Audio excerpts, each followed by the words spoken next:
Toronto have released video reenactment of a cold case, the abduction of 8-year-old Nicole Moran, who disappeared 29 years ago today. Joining me now from Toronto, crime expert Ron Wretham. He is co-CEO of Investigative Solutions Network, which is a private investigative firm, and he is also a former detective sergeant with the Toronto Police Service. Welcome, Ron. Thank you, Sandy. Good to be here. Anything over in the intervening years, I cannot believe, first of all, that it has been 29 years, yes. But were there any good leads in that time frame? Well, I think this is a true mystery, this case, Sandy. I mean, she vanished right before she got to the lobby, right off of the elevator. And although I wasn't directly involved in the case, I was working undercover in the drug squad at the time. But as police officers, we were all put on high alert, looking for Nicole. But unfortunately, she literally vanished without a trace. What theories do they have about what happened to her?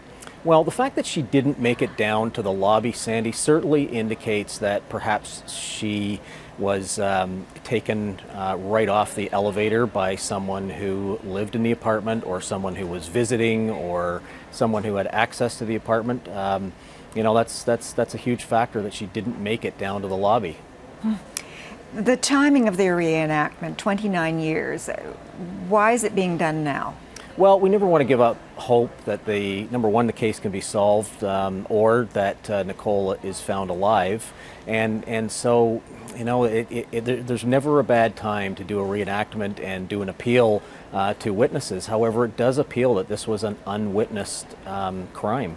But it never hurts to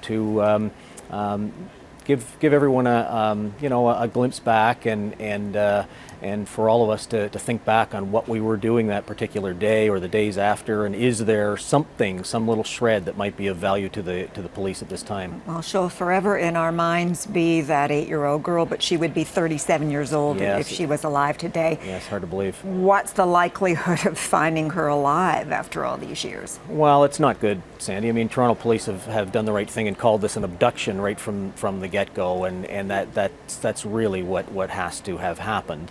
I mean, we have seen cases in the U.S. where young girls have been abducted and then come back many years later, but the chances of that are very, very slim, unfortunately. I mean, let's hope that is the case, but the chances of it are very slim. Okay. Ron, thanks so much for your time. Ron Wretham, You're welcome. co-CEO of Investigative Solutions Network.